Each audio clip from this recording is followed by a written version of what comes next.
Now we shall begin.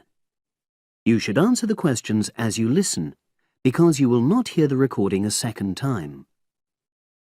Listen carefully and answer questions 1 to 5. Oh, excuse me. I wonder if you'd have the time to take part in some market research.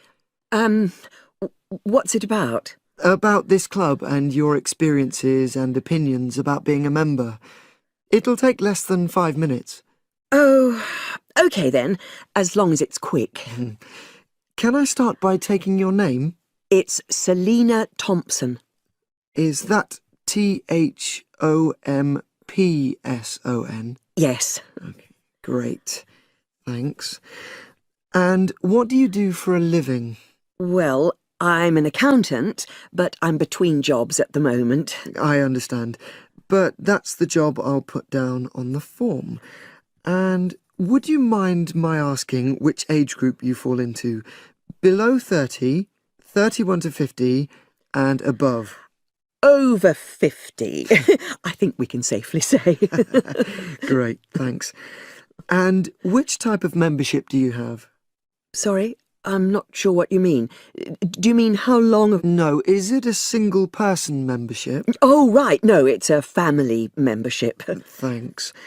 And how long have you been a member? Ooh, let me see. I was certainly here 5 years ago, and it was probably 2 to 3 years more than that. Shall I put down 8? Oh, I remember now. It's 9, definitely. Sorry. No problem. I've got that. And the last question in this first part is, what brought you to the club? Sorry? How did you find out about the club? Did you see any ads? Well, I did actually, but I have to say I wasn't really attracted to the club because of that. It was through word of mouth. So you were recommended by a friend? Actually, my doctor. I'd been suffering from high blood pressure, and he said the club was very supportive of people with that condition, so I signed up. Great, thanks.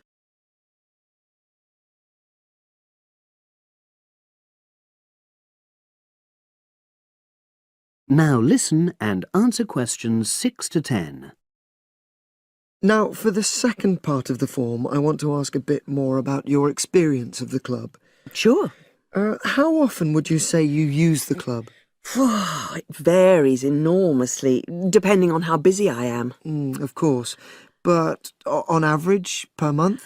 I'd say it averages out at twice a week. OK, so 8 on average. Yeah, and 4 of those are aqua aerobics classes. That leads me to the next question. Would you say the swimming pool is the facility you make most use of?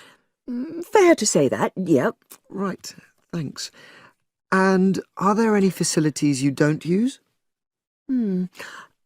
One area I realise I've never used is the tennis courts. And there's one simple reason for that.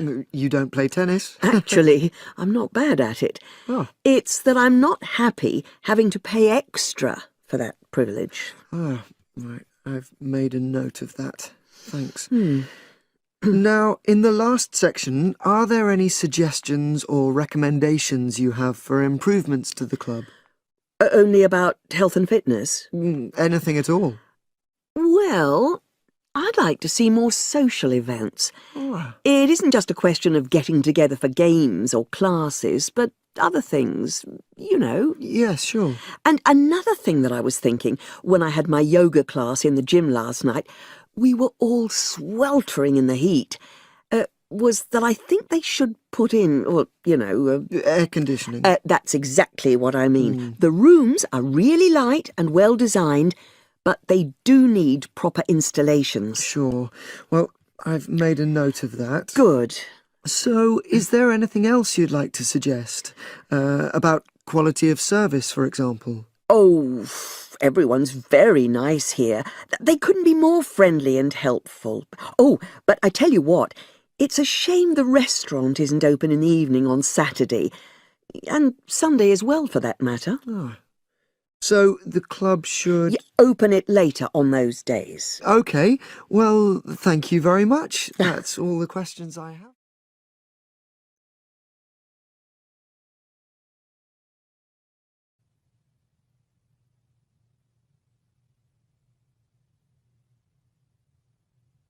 Now listen carefully and answer questions 11 to 17. Good morning, everybody, and welcome to Upton University. I hope you are settling in and beginning to find your way around. I know how confusing it can be when you start life at university, and that's why we have Freshers Week to help you find your feet. Before I go any further, I should perhaps introduce myself. My name is Sally Jackson, and I am the Secretary of the Students' Union, which has organized this week of events for you. You will usually find me in the office on the first floor of this building when I'm not attending lectures. Anyway, down to business. Of course, there are a few things that you are obliged to get done during your first week here. But once you've opened a bank account, if you haven't got one already, seen your director of studies to discuss which courses you are going to take, and signed up with a doctor, there will be plenty of time left to enjoy the events we have arranged for the week. And have we got a lot lined up for you? Throughout the week from Monday to Friday, every morning starting at 10 a.m., there will be orientation and welfare events. These will include tours of the campus, which, as you have probably noticed, is the size of a small town with 9,000 residential students, as well as sessions on developing study skills.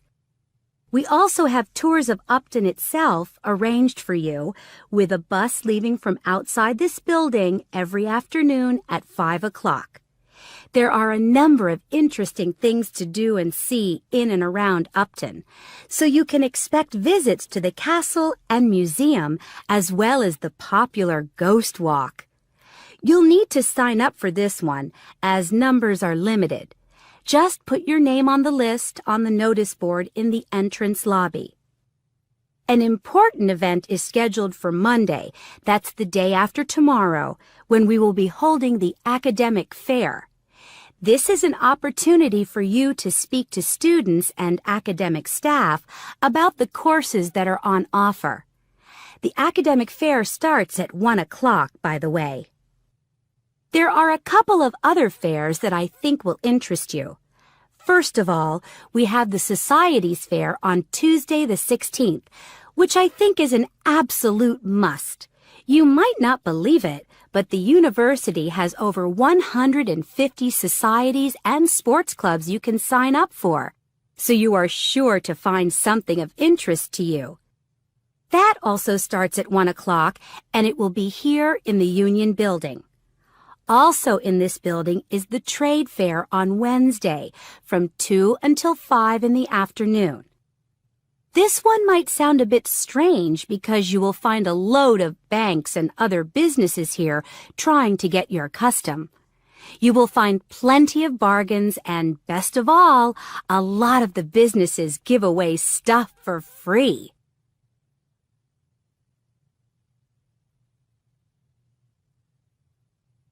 Now listen and answer questions 18 to 20. We've also got a great entertainment program lined up for you, starting tonight with our welcoming party. We have a top band lined up for your entertainment, but I'm not allowed to say who they are. All I can say is that I am sure you will not be disappointed. So come along to Blackmore Hall at 9 o'clock this evening to get your university experience off to a flying start. Just one point. I'm afraid this event is limited to freshers only. Because of space restrictions, you can't bring a friend tonight. Sorry about that.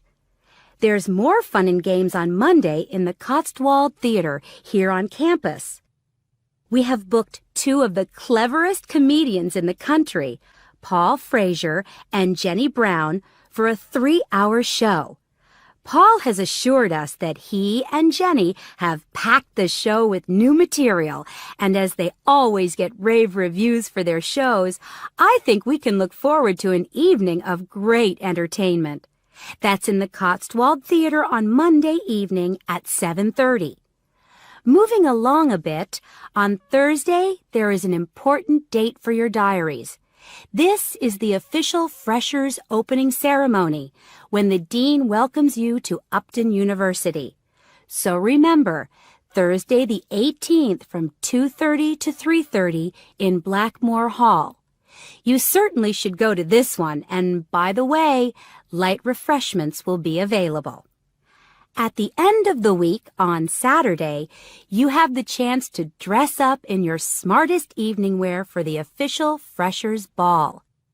Actually, although it's called a ball, it is quite a relaxed affair, so we are more than happy if you turn up wearing jeans and a t-shirt. The important thing is to relax and enjoy yourselves. Time and place are the same as for this evening's party. Blackmore Hall from 9 in the evening to 3 o'clock in the morning. Right. I think I've covered the most important and exciting events we have lined up for you, but there will be plenty of other things going on throughout the week, so remember to check the notice board in the entrance lobby regularly. Enjoy the rest of the day, and I look forward to meeting as many of you as possible this evening at the welcoming party.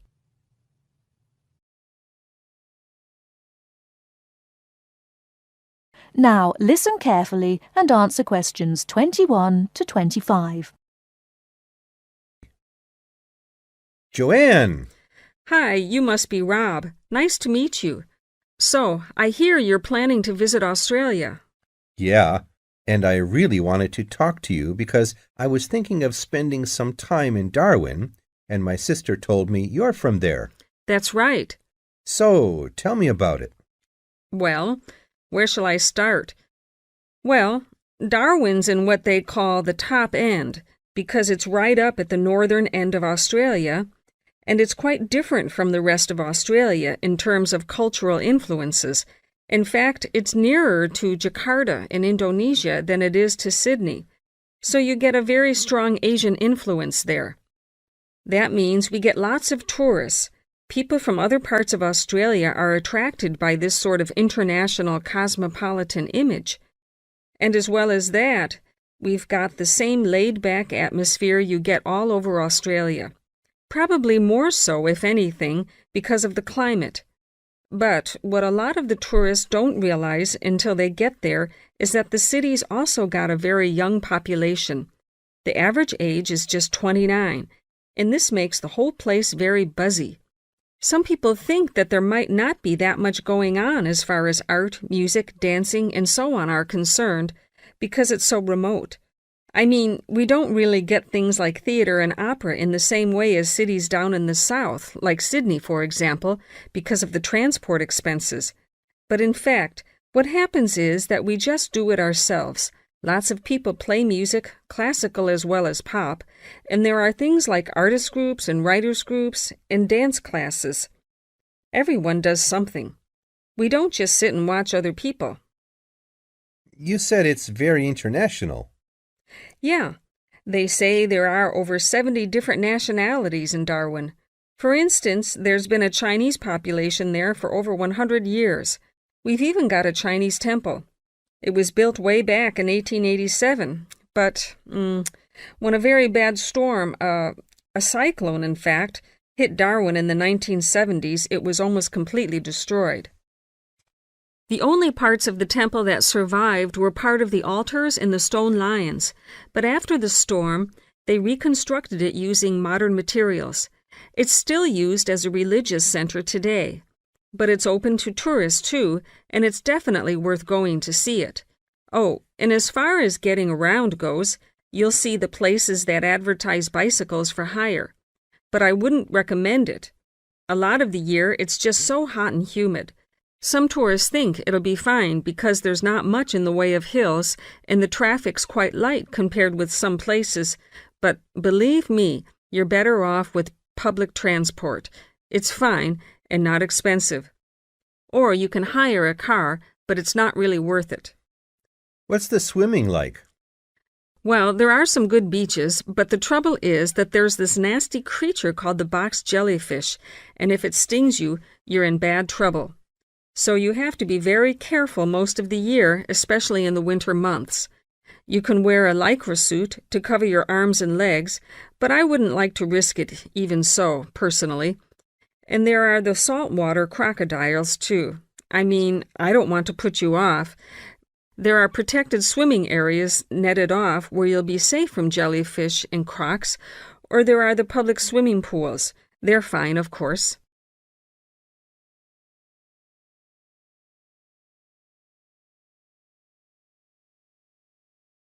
Now listen and answer questions 26 to 30. And answer the questions. Please sit down, Mr. Walsh. My name's Jane Swain, and I'm the personnel manager. Hello, how do you do? Now, this is just a short preliminary interview. I'd like to chat about your present job and what you've done up till now. Yes, of course. Well, could you tell me how long you've had your present position in Weston's? It is Weston's, isn't it? Yes, that's right. I am not sure. Let's see. I left university in 2005. Is that right? Yes, 2005. Then I was unemployed for about 3 months. And then I traveled round America for a few months. So, yes, it must be about 3 years now, in fact. Yes. And have you any particular reason for wanting to change jobs? I mean, why do you want to move? Well, I actually like my present job and still find it interesting and stimulating. The salary's okay, so it's nothing to do with money, though you can always do with more. I suppose the thing is that I'm really very ambitious and keen to get promoted, so that's the real reason. You say you like your job. Can you tell me what aspect you like most? Oh, my dear, that's difficult. There are so many things. The other people are great. There's a good cooperative atmosphere. I mean, among the staff, and compared to other companies, the conditions are great. I mean, the office itself and the working conditions. And then there's the fact that they give me lots of room for initiative and let me make decisions. You know, that's what I really like most about the job. Yes, well, we're looking for someone like that. You know, someone who isn't a clock watcher and who isn't too concerned about working fairly long hours. Oh, I don't mind that. I'm used to it. And what about your education? You went to Manchester University, didn't you? Yes. After leaving school, I started a diploma course in design, but I decided to give it up and did an arts degree at university instead. Good.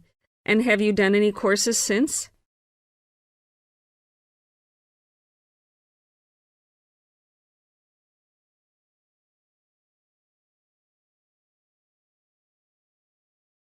Now listen to the lecture and answer questions 31 to 40 by choosing the best answers from the choices.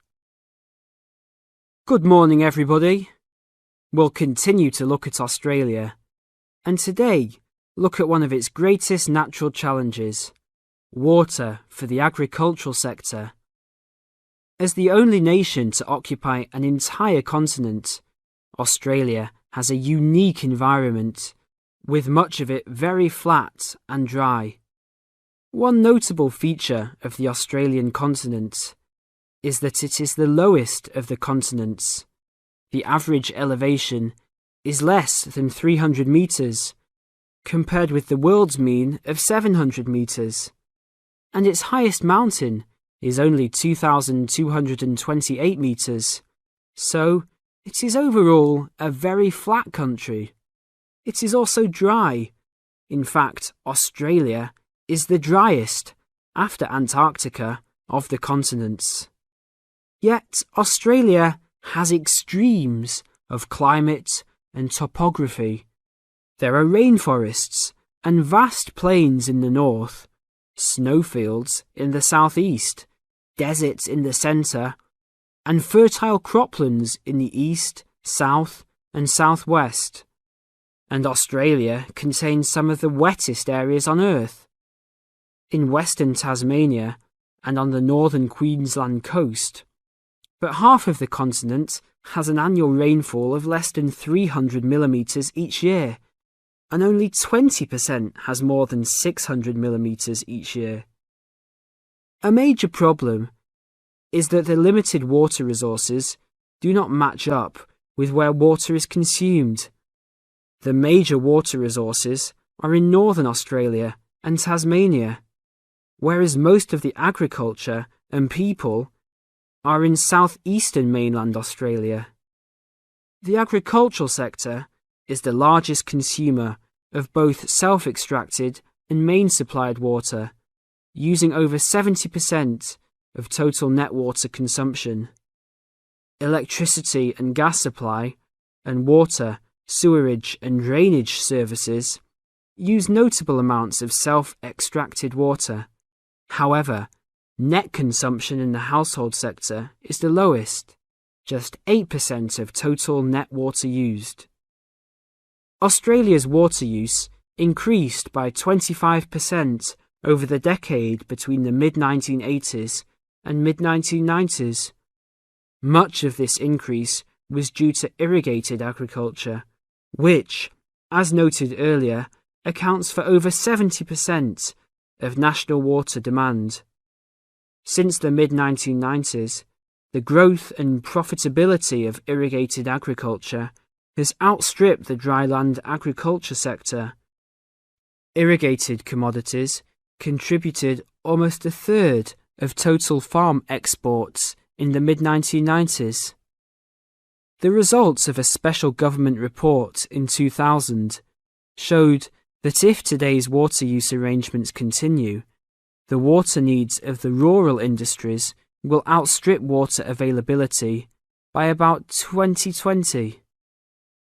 Irrigated agriculture, Australia's major water-using sector, would be seriously affected by the shortfall. And although groundwater underlies large areas of Australia, it accounts for only 4% of water use.